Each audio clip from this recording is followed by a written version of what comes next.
എന്തൊക്കെയാണ് ഈ കൊച്ചു കേരളത്തിൽ സംഭവിക്കുന്ന? എന്തൊക്കെയാണ് നടക്കുന്നേ? എന്റെ കൊച്ചിനെ ഇറക്കാൻ പറ്റൂ,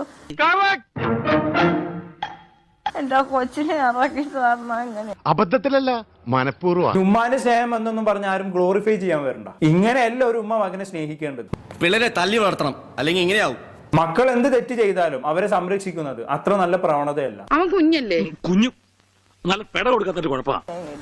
എന്റെ മൂത്തോ ഇളയോ മരിച്ചു, എനിക്ക് മൂത്തോനെ മിണ്ടാതെ അടങ്ങിയിരുന്നോളണം. ഇതിന്റെ ഭാര്യ വീടൊന്നുമല്ല. അവനെങ്കിലും എനിക്ക് ഇറക്കി തരണം എങ്ങനെയെങ്കിലും. എന്തോ എങ്ങനെ പിള്ളേരളി തമാശ. എനിക്ക് അവനെ പ്രതീക്ഷിച്ചാണ് ജീവിക്കുന്നത്. വെറുതെ എല്ലാ നാട്ടിലെ നല്ല പ്രോത്സാഹനമല്ലേ? അല്ലെങ്കിൽ ഞാൻ എന്തെങ്കിലും കുറിച്ച് ഞാൻ മനുഷ്യന് പ്രതീക്ഷിച്ചാണ്. എന്തു വേണ ചെയ്തോ, പക്ഷെ ദേഹോപദ്രവം ഏൽപ്പിക്കരുത്. പഞ്ചഭാവോ കണ്ടാ മനസ്സിലാവും. അതാണ് കറക്റ്റ്, ഞാൻ പറഞ്ഞതാണ് കറക്റ്റ്. എനിക്ക് അതേ ഓർമ്മ ഉള്ളത്. എവിടെയോ എന്തോ ഒരു തകരാറ് പോലെ.